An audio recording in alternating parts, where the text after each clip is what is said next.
Olá, pessoal, boa noite, tudo bem?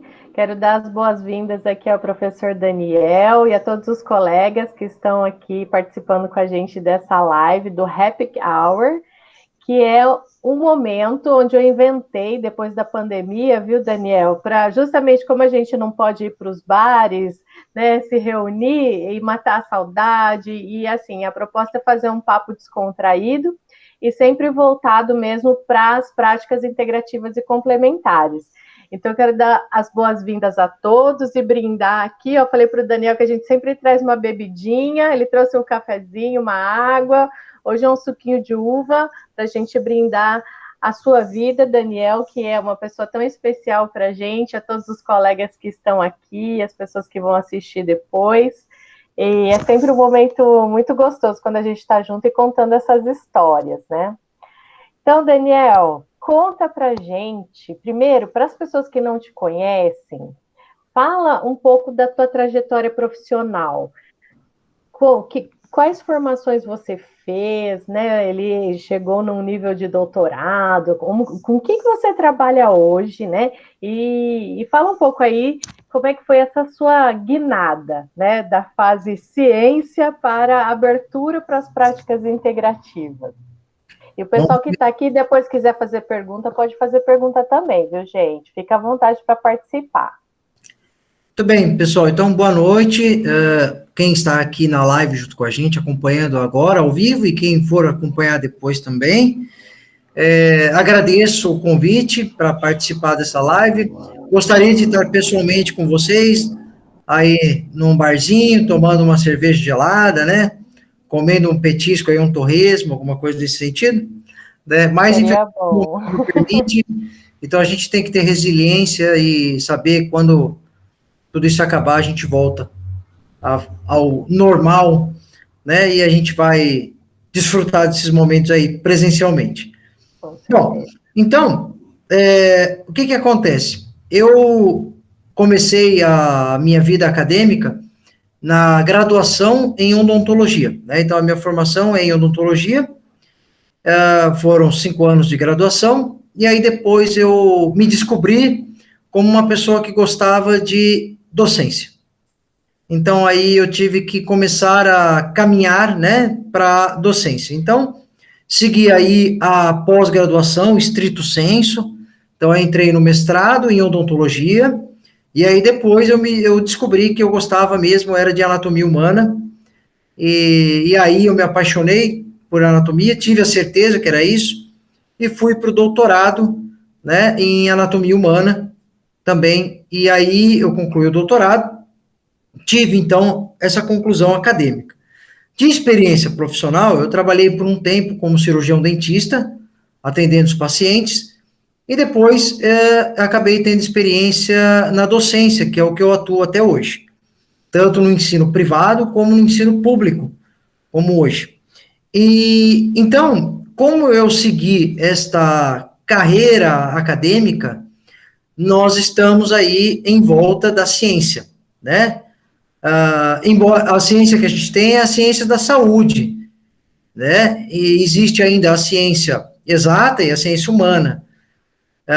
O que quebra um pouco, talvez, o que antigamente a gente entendia como universidade, lá pelos gregos, pelos romanos, que a universidade era algo integral.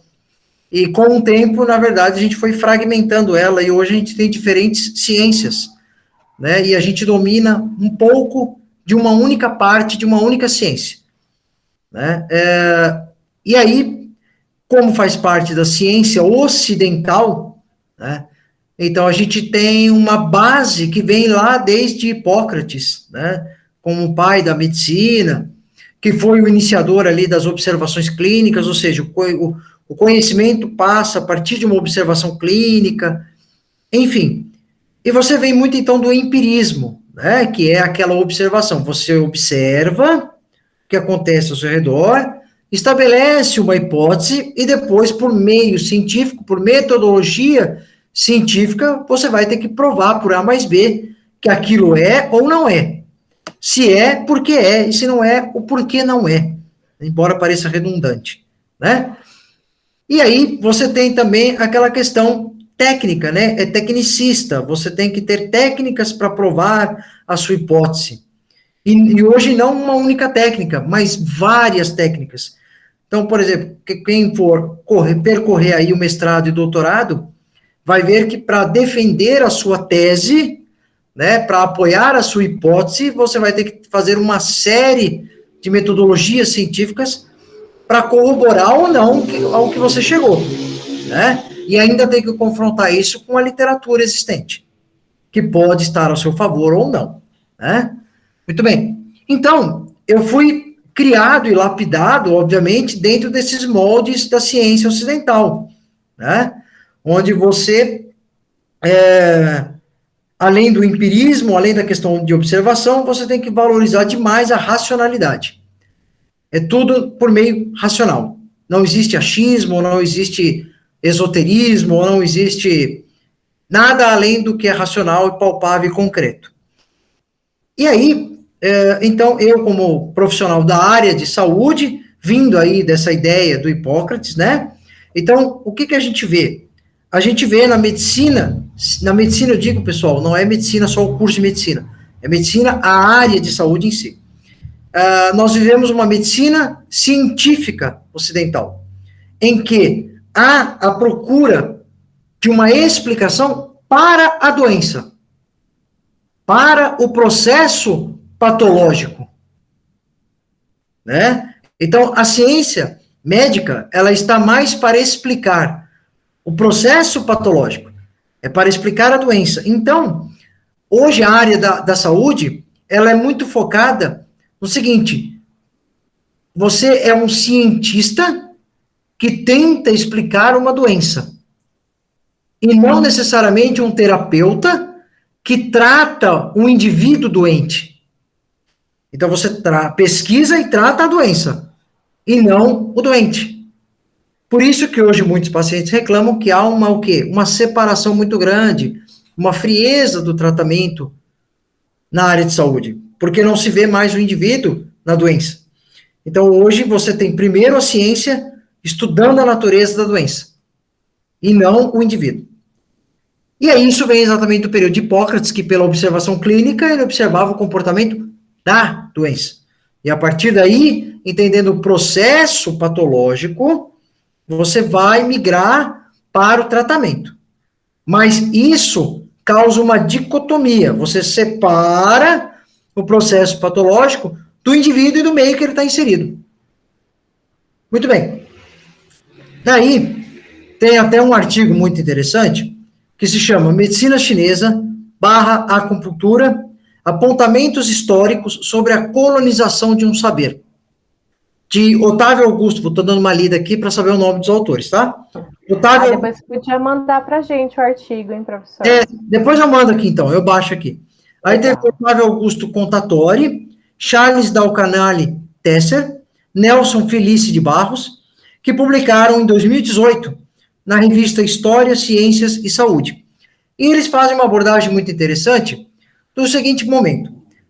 Nós observamos aqui, a gente pode dizer que houve uma entrada da medicina oriental na medicina ocidental, né?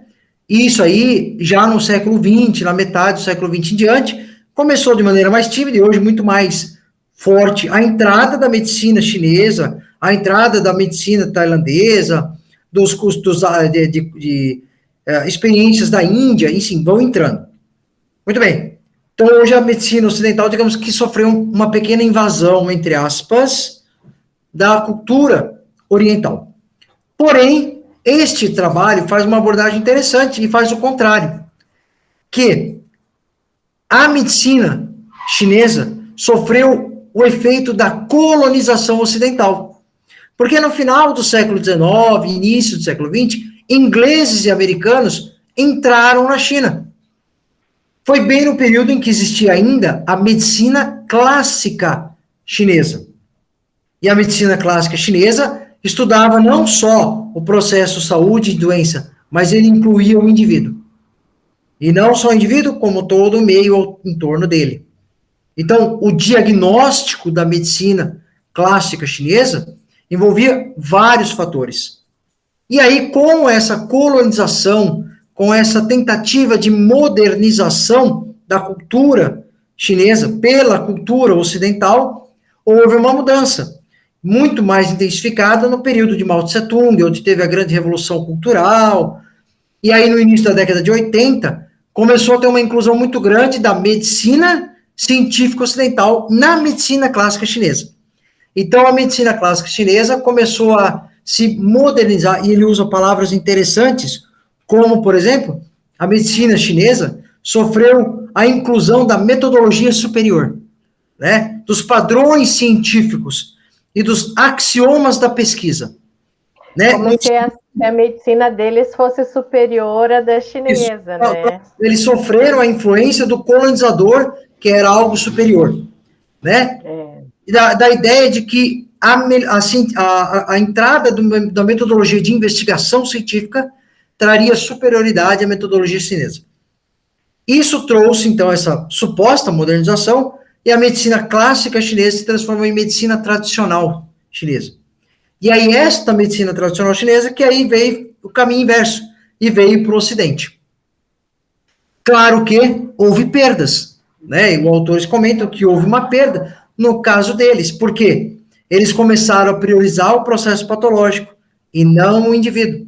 Então, muito da medicina tradicional chinesa já modificou. E se vocês observarem, a medicina tradicional chinesa, mesmo que ainda modificada pela colonização europeia e americana, no início do século XX, vocês podem observar que ela ainda assim, para nós do Ocidente, para quem tem o ponto de vista científico, ela parece mais uma filosofia de vida do que um método de tratamento. Né? Ela mistura muito conceitos filosóficos que vêm lá do taoísmo, veio do confucionismo, e acaba misturando, e que para nós parece mais um estilo de vida que você pode adotar, né? Tanto que para nós aqui entrou como o termo terapia alternativa. Ou seja, quando se esgota a possibilidade da medicina tradicional, clássica, científica, você migra para a alternativa. Hoje não. Hoje ela é integrativa, né? Embora haja ainda uma sobreposição da medicina clássica, da medicina tradicional ocidental, né? Sob o ponto de vista da medicina clássica chinesa. Mas ela traz, tanto que, como ela tem essa visão mais ampla da questão do estilo de vida do indivíduo, do ambiente que ele está inserido, da questão emocional desse indivíduo, ou seja, tem uma gama muito maior do que simplesmente um processo patológico que gera uma doença, o diagnóstico em medicina chinesa é extremamente difícil. Por mais habilidade que você tenha, o difícil é esse. E é exatamente um contraponto que eu sofri quando me inseri na medicina chinesa. Por exemplo, na medicina tradicional, na medicina científica ocidental, como você estuda um processo patológico, ele quase que independe do indivíduo. Você despersonaliza o indivíduo. A doença é a diabetes. Pronto. Né? Então, você despersonaliza o indivíduo e você não trata o indivíduo de forma individual. Isso a medicina chinesa ainda preserva. E isso é difícil, você não tem um padrão diagnóstico. Cada paciente que você for atender, cada um vai ser um diagnóstico diferente, mesmo que ele venha quase que com a mesma doença, teoricamente, com o mesmo processo patológico. E aí, isso é um ponto diferencial. Bom, mas tirando esse panorama, esse choque que existe entre as duas, como é que eu fui parar na medicina chinesa? Muito bem. Por ser empírico, por ser um cara de pensamento científico, metodologia científica, tem que provar por A mais B, tem ceticismo envolvido. Eu falei, por mais medo que eu tenha de agulha, por maior o meu pânico de agulha, eu vou experimentar a acupuntura. Então, eu faria um curso de especialização para pôr em xeque o meu ceticismo. Eu quero ver se funciona. Como todo cientista, né? O cientista, ele tem que se pôr à prova, né? Eu pensei que eu tinha imaginado que era por uma necessidade de tratamento pessoal, então não foi. Não. Justamente você estava... Porque assim, eu tenho diabetes. Então, eu falei, eu não quero só depender do medicamento, eu quero pelo menos tentar reduzir a dose do medicamento. Então, veio aquela máxima, eu vou para a medicina alternativa, né? Então, mas eu fui com essa visão, mas para usar o meu diabetes como processo de pesquisa, entendeu? Queria ver se ela funcionava. Legal, eu gosto quando é assim. E aí, eis que, primeiro choque que eu vejo no primeiro dia de aula, que aliás tive professores excelentes, né? Um dia vocês podem convidar os professores, coordenadores do curso de especialização, são maravilhosos na acupuntura, e lá eles dão uma visão da acupuntura, mas também dão uma visão geral da medicina tradicional chinesa. E lá é muito interessante, porque lá não é só decorar o ponto, espetar a agulha e estabelecer protocolos para determinado tipo de doença. Você tinha uma visão do panorama geral, do diagnóstico do paciente. E no primeiro dia já tomei um choque da cultura chinesa, né, da questão filosófica, e você toma um choque com o seu processo interno de formação científica ocidental. Você fala, mas peraí. E eis que aí eu fui pondo a prova em mim mesmo, e o meu ceticismo caiu por água abaixo. Por quê? Pode ser, existe correntes que dizem que nada mais é do que um efeito placebo. Ok, respeitemos essas filosofias, né, essas linhas de pesquisa, esses grupos, porque ciência é isso, ciência é o debate, é a discussão. Não existe verdade absoluta, né? Então, eu respeito quem entende que tem o efeito placebo. Mas tem também o ponto de vista científico-técnico, isso é provado, é mensurável. Dá para provar por meio de técnicas científicas ocidentais o resultado que lá na medicina oriental você observa, né? E eu observei isso também, do ponto de vista como um paciente não sugestionável, né? Porque você pode até falar, tem efeito placebo, porque é sugestionável. Mas eu fui não sendo sugestionável, porque eu fui pôr a prova cientificamente, né? E realmente foi muito interessante, porque quebrou muitos paradigmas para mim. E aí você começa a se assustar com certas coisas, no seguinte sentido: eu tenho uma educação anatômica, né? Então, a anatomia humana, ela começou lá no século XVI, com André Vesalius, que realmente tinha dissecação de corpos, e você tinha o conhecimento anatômico, e a partir daí você entende os processos patológicos. Eis que muita coisa que a medicina chinesa já aborda, isso com conhecimentos anteriores ao anatômico, conhecimentos anteriores ao da fisiologia.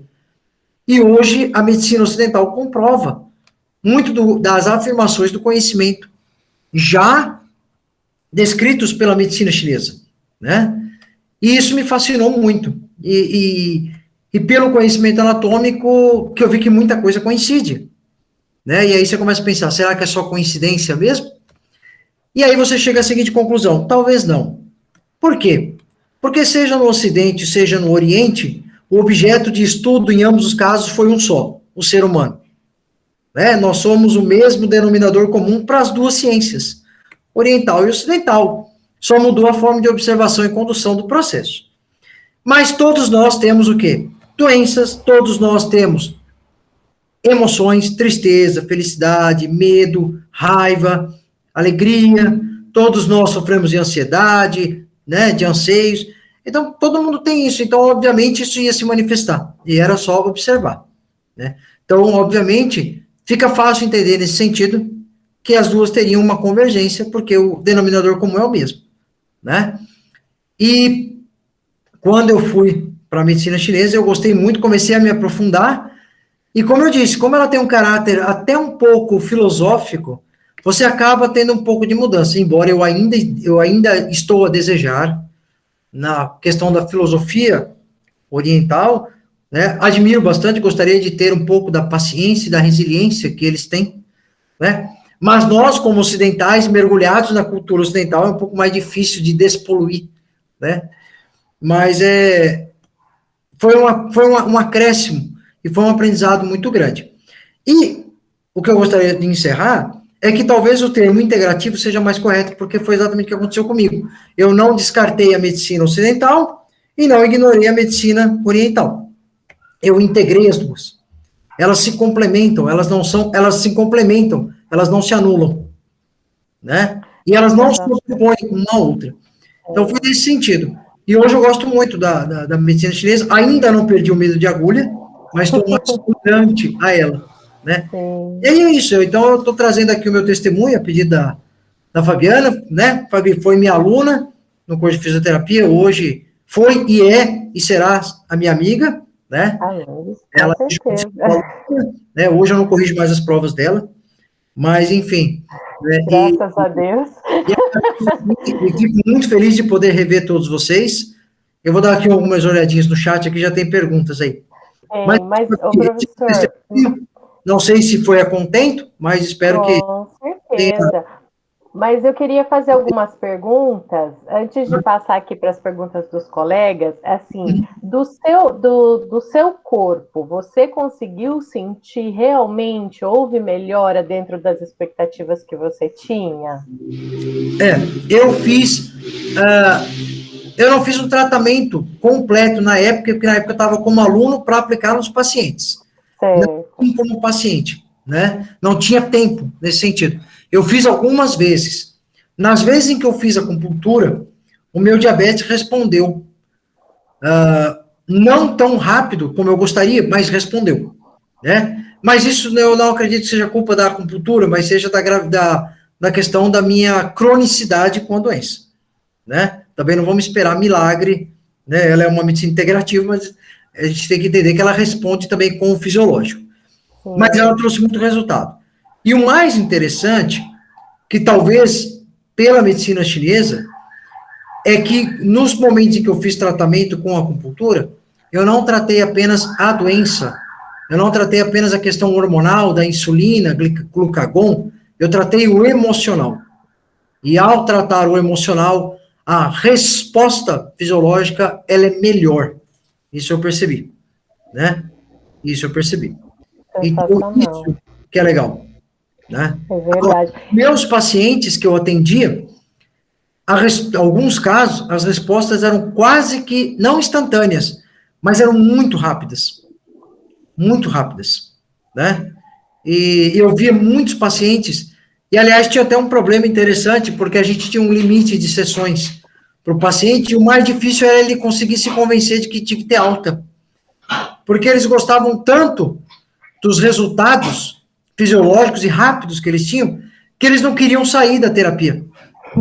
É, porque aí eles vão trazendo outras Eles vão queixas, né? trazendo outras descompensações para dar É. continuidade ao tratamento. Então, eu posso testemunhar por mim e também pelo que eu testemunhei de pacientes. Houve melhora rápida até. Que bacana. E é tão interessante a gente ver que, em termos de ciência, eu que fiz o meu TCC em práticas integrativas e complementares, hoje tem, inclusive, um instrumento de busca que é exclusivo de medicinas complementares. Então, é bem interessante porque a gente vê realmente a preocupação e eu fico feliz de ter abertura de profissionais sérios, né? Como é o seu caso, né, Daniel? Um cara é um doutor, é um pesquisador, é um cara que realmente tem a ciência e se abrir para essa possibilidade de questionar, mas assim, com o coração aberto. Às vezes a gente fica triste porque tem pessoas que são da área científica e que estão sempre questionando as práticas integrativas sem ter, para lá, mas vamos lá, às vezes a gente não tem números suficientes de pesquisas no mercado, né, pessoas disponíveis para pesquisar, porque pesquisa é complicado, né, pesquisa é algo que demanda tempo, demanda recurso, e muitas vezes quem acaba arcando com todo esse custo é o próprio pesquisador, né?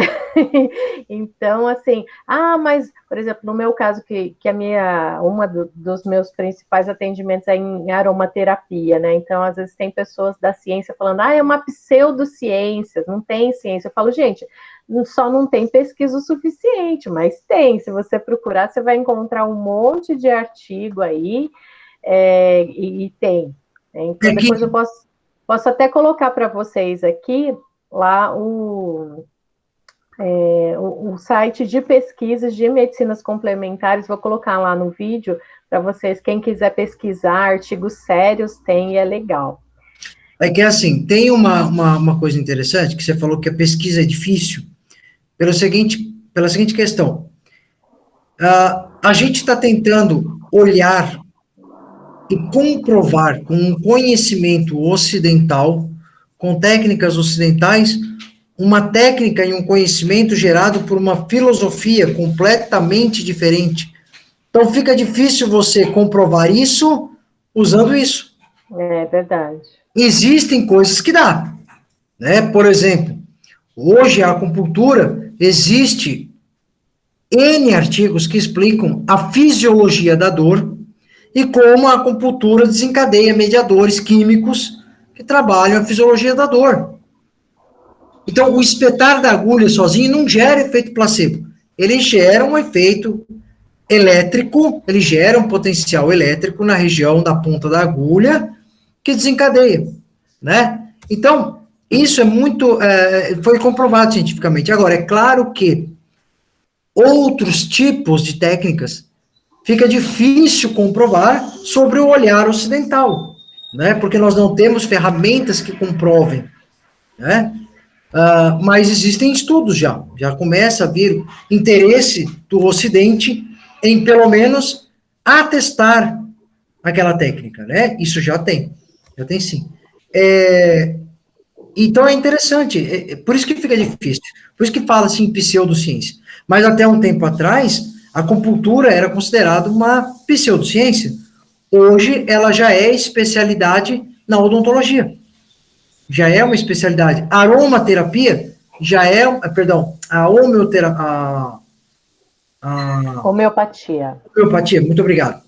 Ela é também uma especialidade na odontologia, né? Sim. Então já existe. E na fisioterapia também. Essa foi a defesa do meu trabalho, foi justamente mostrar que todas as práticas integrativas e complementares que foram incluídas no SUS, o fisioterapeuta também pode atuar. Né, o COFITO, o CREFITO, eles apoiam, né, e a acupuntura é uma das especialidades que o fisioterapeuta também pode atuar. Bacana. Então, você vê, a questão é, com o tempo, vai evoluindo as técnicas, vão se aprimorando as técnicas de comprovação, e isso vai migrando para a nossa cultura mais ocidental. Sabe uma coisa que eu acho assim, às vezes eu fico pensando como é que pode, né? Hoje nós temos o estudo da anatomia, nós temos microscópio, nós temos uma série de tecnologias, né, que nós não tínhamos há 5.000 anos atrás. Eu fico pensando como é que os chineses, há 5.000 anos atrás, que é o tempo, né, estimado da prática da medicina chinesa, conseguiu mapear o corpo humano, né, para todos os meridianos, né? Eu falo, gente, como é que eles conseguiram essa tecnologia há 5.000 anos atrás? Eu fico impressionada. Isso era uma dúvida que eu tive no começo também, eu fiquei fascinado por isso, né? É difícil achar artigos que mostram como veio a evolução dessa história dos meridianos. Normalmente você acha livros que explicam os meridianos, né? Meridiano Yin, meridiano Yang, etc. Mas uma observação minha, que eu tive por conhecimento anatômico, muitos dos meridianos seguem trajetos nervosos e seguem trajetos de vasos sanguíneos. Né? Se você for verificar, por exemplo, meridiano de bexiga, que é no dorso, segue muito a área do trajeto das raízes nervosas que saem da medula espinal. Né? Por exemplo, o meridiano de pulmão segue muito o trajeto do nervo radial, um pouquinho nesse sentido. Então, é muito interessante isso. Agora, isso eu acredito que seja exatamente uma resposta deles, é o empirismo. Eles talvez observaram, e talvez por teste. Espetava a agulha aqui, dava resultado. Espetava ali, não dava resultado. Espetava aqui, dava resultado. Espetava ali, não dava resultado. E nesses 5.000 anos, você vai acumulando bagagem. E aí você tira o que não deu certo e coloca o que deu certo. E hoje existem estudos científicos sérios que comprovam, sob o ponto de vista ocidental, a presença do meridiano, do trajeto energético. Isso já se E prova. eu já vi imagens, diz que eles conseguiram até imagens E dos registrar os objetos. meridianos. É sensacional, né? É É, muito interessante. então, é muito interessante. É muito interessante isso aí, porque, mas tem muita coincidência com o trajeto anatômico do Ocidente, tá? Os Tá meridianos vendo? coincidem muito, Que né? legal, muito legal. Bom, Daniel, o Will fez várias perguntas aqui. Deixa eu pôr as perguntas do Will na roda, né? Vamos lá, eu abri aqui Ó, para dar uma olhada. quais são as evidências científicas dentro da sua prática clínica a respeito da acupuntura chinesa oriental? E quais os benefícios da acupuntura no corpo humano? Tá, a primeira, então, ele pergunta quais são as evidências científicas dentro da prática clínica. Bom, Will, tem muito artigo científico que trata de muitas patologias ocidentais, patologias gerais, né? Eu, por exemplo, trabalhei com paralisia facial, tá? Então, eu trabalhei com um meridiano de estômago, por exemplo, que passa na face, né? Então, o que eu pude ver? Esses pontos de estômago, tá? Esses meridianos de estômago, coincidem em grande parte com terminações nervosas do nervo facial, na face, que estão relacionados com os músculos da mímica, né? Então, talvez o chinês que olhou lá e falou, vou pôr o estômago 2, o estômago 3, tá, mas coincide exatamente com ramos do nervo facial, né? Se você fizer uma sobreposição de imagem, quase que coincide. Pode ter uma diferença pequena, mas você tem uma estimulação elétrica desse nervo, né? Então, esse é um dos pontos que eu posso dizer, porque eu estudei essa parte da paralisia facial e da... Um outro ponto interessante da paralisia facial, muitos de vocês aí são da fisioterapia, existem vários fatores que podem levar à paralisia facial periférica, né? Dentre elas, por exemplo, o choque térmico, né? Aquele ditado que a avó fala, depois do banho quente não sai na friagem, que senão você entorta a boca, né? Isso é verdade. Verdade sobre a ótica do Ocidente e verdade sobre a ótica do Oriente, porque para a medicina chinesa, a paralisia facial decorre de uma agressão de um agente externo, que é o vento, né? Então, o tratamento da paralisia facial na medicina chinesa é retirar o vento, né? E coincide, então, com essa parte. Então, nesse sentido, eu posso dizer essa questão clínica. Agora, os benefícios da acupuntura no corpo humano. Bom, depende para que você quer, né? A medicina chinesa, o legal dela, e aí é sobre experimentar o meu, experiência minha. Ela me ajudou no sentido fisiológico e a medicina chinesa, quem a pratica, né, como medicina chinesa, ela não desvincula o emocional do diagnóstico. Então, isso que é legal. Você acaba tendo um tratamento mais amplo, né? Porque na medicina chinesa, a emoção, ela sempre altera o equilíbrio. Sempre. É o que você come, né? E é a sua emoção. Esses dois interferem no seu equilíbrio, tá? Então, nesse sentido, para mim, na minha experiência, para mim foi a questão do lado emocional. Para os pacientes, o que eu vejo muito é a resposta rápida até, muitas vezes. Não instantânea, mas rápida. Você consegue, muitas vezes, observar uma melhora rápida desse paciente, né? Muito bem. Então, vai lá, Fabi, tem que ler. Ó, próxima pergunta aqui. Qual a diferença do agulhamento, por exemplo, do dry needling a seco em relação à acupuntura chinesa? Boa pergunta. Muito bem. Eu experimentei as duas. Eu tive uma cervicalgia grave aqui, ó, do lado esquerdo. E aí eu fui na fisioterapeuta e a fisioterapeuta aplicou o dry needling, né? Que é agulhamento a seco. E a acupuntura tradicional chinesa, né? Eu fiz também. Qual a diferença? A principal, básica, é que o dry needling não necessariamente faz o agulhamento em acupontos. Ou seja, não necessariamente ela obedece os meridianos. Tá? Já a acupuntura, você tem que pôr no meridiano. Caso contrário, você não gera efeito. Tá? Então, o dry needling, você, por palpação, vai procurar aquelas áreas de pontos de tensão, né? que é o ponto gatilho, onde você tem lá o entremeado de fibras musculares e as fáscias ali. E aí, com a ponta da agulha, você vai fazendo os movimentos de pistonagem, né? E aí você vai fazer o quê? A destruição local daquilo, para você causar uma microlesão controlada, e aí o seu organismo vai fazer o processo de reparação. Você vai acabar atraindo substâncias químicas que vão atrair macrófagos, etc., vão fazer uma reparação local. Esse é o dry needling. Na acupuntura chinesa, o agulhamento vai fazer com que você tenha um desbloqueio energético, muitas vezes, daquela região, e vai ter a circulação de energia naquela área. E aí você leva a um processo de reparação. Tudo bem? Então, basicamente, o dry needling, ele desconsidera o ponto de acupuntura. Ele desconsidera o meridiano. Pode coincidir, mas não necessariamente é obrigado a seguir os pontos. Já a acupuntura chinesa, você tem que ter o acuponto. Eu acho que é isso, tá? Pelo menos, se eu não estiver fugindo aqui, é isso, tá? Legal. Deixa eu ver aqui outra pergunta. Como pesquisador, quais sites você indica ou utiliza para buscar os tratamentos, né? Os tratamentos baseados em evidências, né, Will?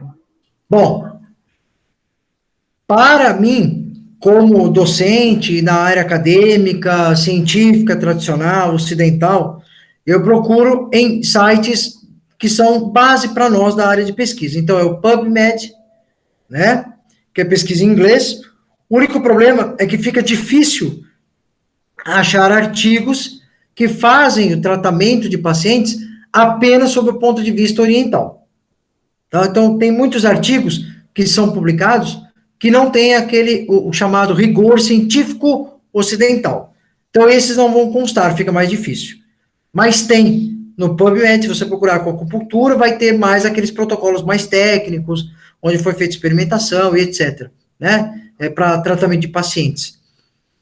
O PubMed, o Medline, que trata da parte ali de evidência clínica, né? Já tem mais clínico e não necessariamente experimental. Esses daí, basicamente, tá? Agora, tem o site da Sociedade de Acupuntura, e você pode entrar aí para pesquisar, tá? Até coloquei aqui para quem está aqui agora, tem o BVS, que é a Biblioteca da Área da Saúde, tem uma BVS chamada MTCI, que é das Medicinas Tradicionais Complementares e Integrativas, aquele inverte, né? Mas depois no YouTube eu vou disponibilizar lá na descrição do vídeo também para quem quiser pesquisar. É bem interessante. Eles estão trabalhando para fortalecer essa base de dados aqui também. Muito bem. Próxima pergunta. Will, eu não entendi muito bem, mas vamos ver aqui, ó. O que está relacionado. Eu acho que ele confirmou que, como eu falei, que o trajeto da bexiga coincide com a medula, está confirmando o trajeto ali do sistema nervoso autônomo, simpático e parasimpático. Parasimpático. É isso, Will? Foi uma confirmação, né? Ok, legal. Pessoal, vocês têm mais perguntas para fazer para o Daniel?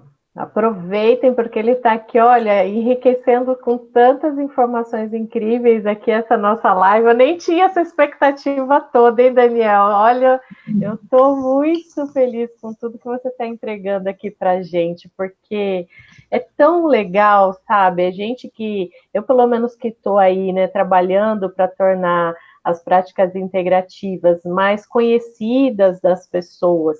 E sempre que a gente fala sobre isso, as pessoas veem como uma coisa menor, sabe? Veem como uma coisa mística, ou realmente assim, é o último recurso, já tentei tudo que a medicina convencional propõe. Ou seja, e foi para mim, fiz o caminho inverso que você fez. Eu comecei com as práticas integrativas, né, nos tratamentos holísticos e tudo mais, e eu falei, não, eu quero entender isso sob o ponto de vista da ciência, eu já fiz o caminho inverso. E eu vejo assim que uma coisa não invalida a outra, né? Que uma coisa está ali junto com a outra. Mas é legal quando a gente pega uma pessoa tão séria na ciência falando assim, olha, pessoal, tem evidência, é interessante, reforçando isso para que cada vez mais as pessoas parem de ter esse olhar preconceituoso das práticas integrativas e realmente comecem a cuidar da sua saúde de forma integral. Então, isso que a medicina, essas medicinas trazem, em geral, são isso, né? Você ter essa visão do emoção, quanto a emoção vai atuar no seu corpo físico, vai gerar um desequilíbrio, e a medicina convencional tem o seu lugar, porque eu falo assim, a hora que você sofrer um acidente, ou tiver uma parada cardíaca, você não vai querer um floral, entendeu? Você vai precisar de um cirurgião, então, assim, tudo tem o seu lugar, e é super importante, né? E é engraçado que, por exemplo, você observa que hoje, na medicina ocidental, já considera no processo doença a questão emocional, ainda que tardiamente em relação à medicina oriental. E outra questão, hoje também existe o ditado aqui no Ocidente, que você é o que você come. E a medicina chinesa já considera a alimentação como um fator de equilíbrio ou não, né, da sua energia vital, digamos É assim, verdade. né? E realmente, elas estão se complementando. Claro que realmente, embora você falou de uma questão cardíaca, né? Você até comentou, existiu um caso, isso foi documentado e comprovado, tá? Aconteceu na China, virou até um selo postal na década de 70. Houve uma cirurgia cardíaca de um paciente sem uso de anestésico, apenas com efeito analgésico da acupuntura. Tá? E houve, então, a abertura do tórax e cirurgia do paciente sem anestésico, unicamente usando o efeito analgésico da agulha. Claro que não foi uma agulha só, né? E não foi um acupunturista só. Tinham mais de 4 na sala. Nossa, mas é sensacional, né? Porque, É, olha, às vezes até o processo de anestesia clínica não é tão eficiente, imagina é. com agulha, né? Eu admiro a coragem do paciente e a deposição de confiança que ele fez ali na acupuntura. Eu não sei se eu deixaria abrir meu externo sem uma anestesia, mas ele conseguiu, deu certo, Que né? legal. Ô, Daniel, E aqui, ó, o tal vento perverso, esse mesmo, né, da paralisia facial, o vento Ô, perverso. Daniel, Oi, ó, tem alguns. Eu também já vi relato de profissionais da área da odontologia que tem paciente que ele tem restrição ao uso do anestésico. Eu já vi também relato quando for fazer a extração, uma extração dentária, né, uma cirurgia dentária, dele utilizar a acupuntura, sim, tá? Para fazer isso daí, porque tem pacientes que têm restrição, que ele, né, tem compatibilidade com o anestésico. Só que sim, o que acontece? É tudo uma preparação. Ele vai fazendo a preparação do paciente, né? Não é numa sessão só que ele vai lá e aplica e já faz. Não, ele vai fazendo toda uma preparação do paciente para chegar na cirurgia e daí o paciente já também está estimulado para tem também, que tem, isso aí. o pessoal espero que não me venham puxar minha orelha, nem me processar, mas tem o pessoal da USP, que trabalha com acupuntura, principalmente em odontopediatria, e até em adulto. E eles fizeram trabalhos, e às vezes na mesma sessão, tá, Álvaro? Não precisa estimular o paciente, desde que você faça com eletroacupuntura. Então, você faz o agulhamento em pontos específicos do indivíduo, né, que vão trabalhar a analgesia daquele setor da cavidade oral, e aí você faz com eletroestimulação.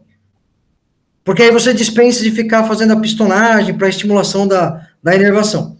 E aí você já consegue fazer a cirurgia do paciente. Tá? Isso existe mesmo. Muito bem observado. Na odontologia faz sim. Isso já puxa a pergunta Da Michele. e ela Isso aí. perguntou se na odontologia tem como atuar. Tem sim, atua nessa parte, tá? E também na DTM, porque distúrbios de ATM estão relacionados com fatores emocionais, muitas vezes. Então, você tem que trabalhar também o sentido emocional dele, tá? Tem sim. Principalmente até para relaxamento muscular, na região dos músculos mastigadores. Ô, Daniel, Mas tem uma, ela tem está uma, perguntando uma também se pergunta aqui. você faz atendimento, você não atua ou está fazendo atendimento. Bom, primeiro que por causa da questão da pandemia, a gente fez uma redução, né? Mas eu não tenho consultório, eu não atendo. Lá na universidade, onde eu trabalho, tem um consultório. Inclusive, muito bonito, bem estilo tradicional chinês lá.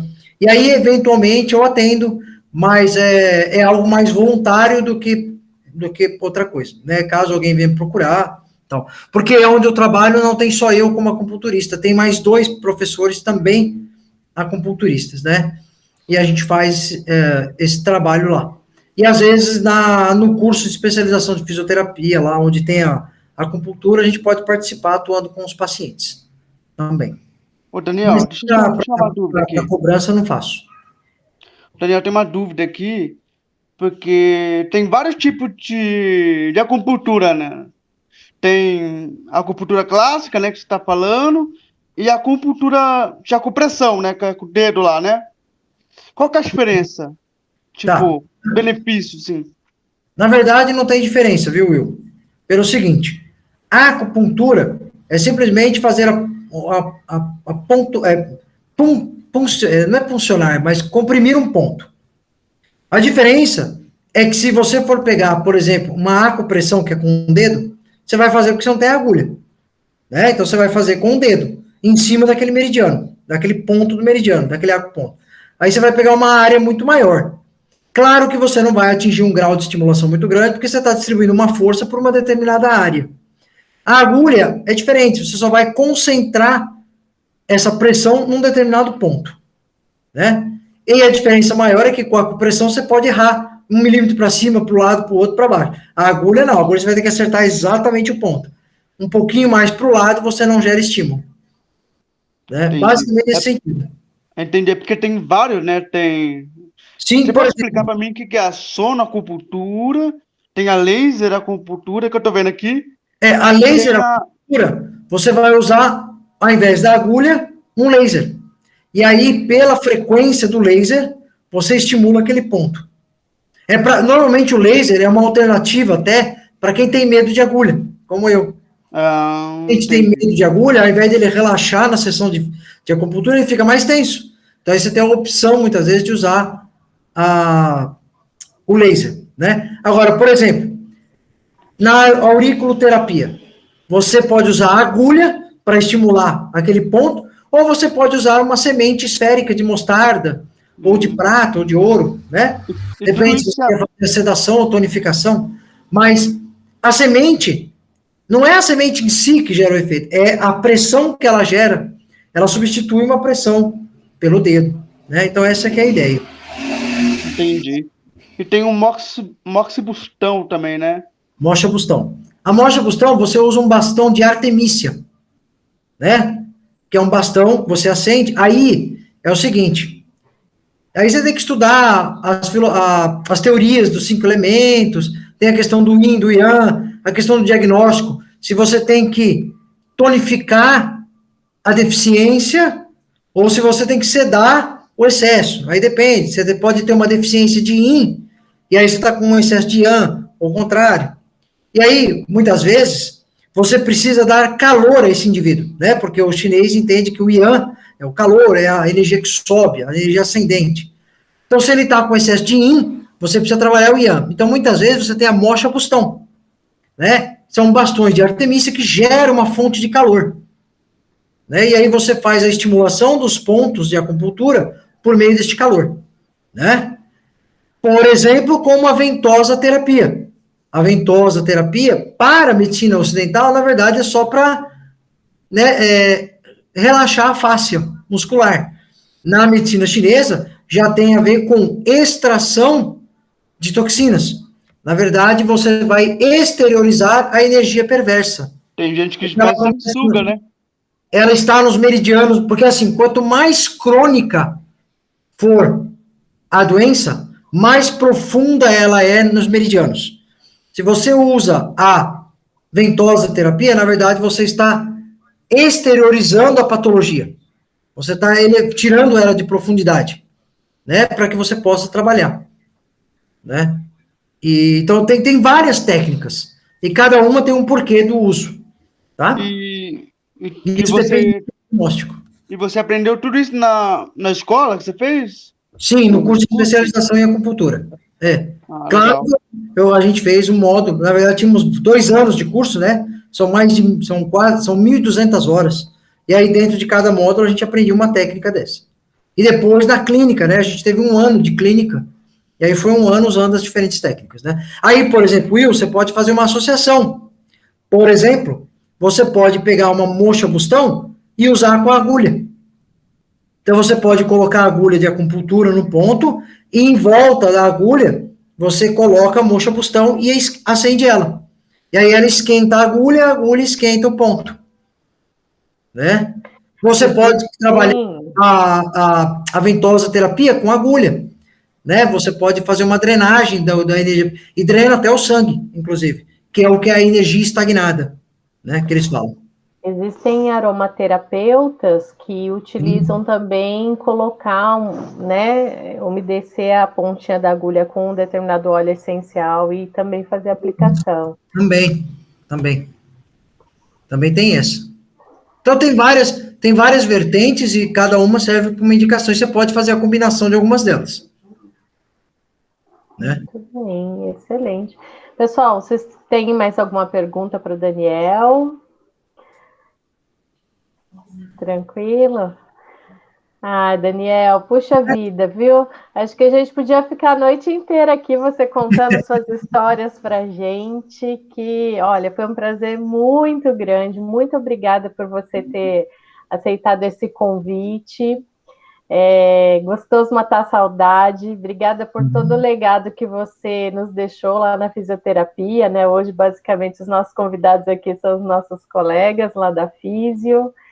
Nós desejamos que você continue sendo esse professor incrível, onde quer que você esteja, né? A gente guarda você com muito carinho no coração e fico feliz de ter mais um cientista aí ao lado das práticas integrativas e complementares, que ela possa se fortalecer e crescer cada vez mais no Brasil. Imagina. Bom, Fabi, eu agradeço o convite mais uma vez, a participação de vocês. Bom rever o rosto de vocês, né? Faz um tempo já que a gente não se vê, né?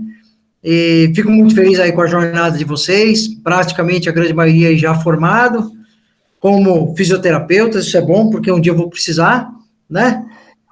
E aí, eu fico feliz que vocês tenham essa curiosidade e abrindo esse canal aí para medicina integrativa, né? As terapias integrativas, sem desmerecer a medicina tradicional ocidental, né?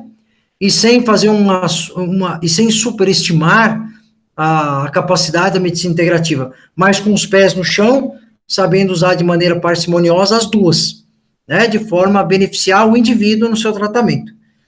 Então, eu fico muito feliz com isso e coloco à disposição. Espero não ter falado nenhuma besteira aí da área terapêutica aí, espero não ter nenhum colega acupunturista vindo me buscar a tapa aí. Mas, dentro do meu limite de conhecimento, né, porque para conhecer medicina chinesa, você tem que ir para a China, talvez fazer uma faculdade de medicina, e ainda assim trabalhar uns 20 anos lá, com diagnóstico, para começar a ter um ligeiro domínio do que é a medicina chinesa. Não só a chinesa, né?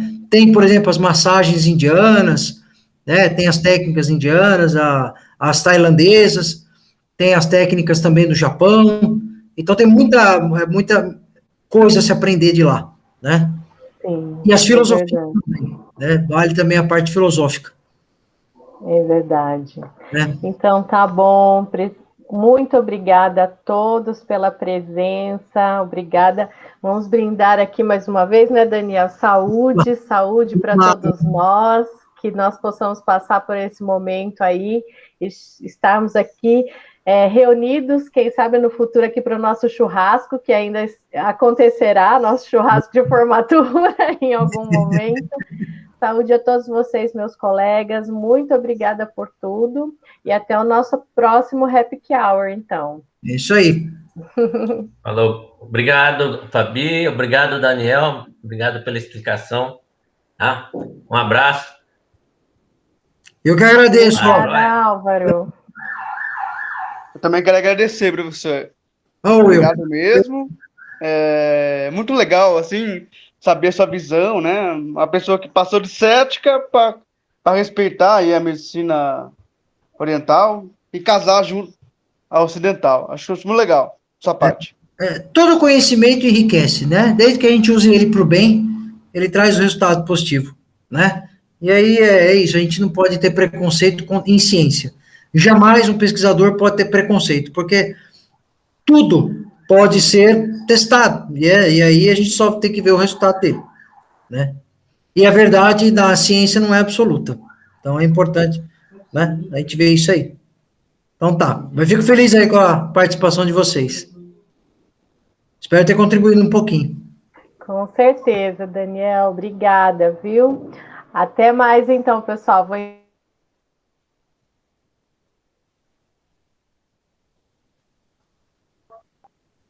Parece que ela travou. Ela travou, é. Boa noite, ainda, professor. travou. Obrigada. Pessoal, espera um pouquinho aí. Quem tá com a... Eu vou fazer uma foto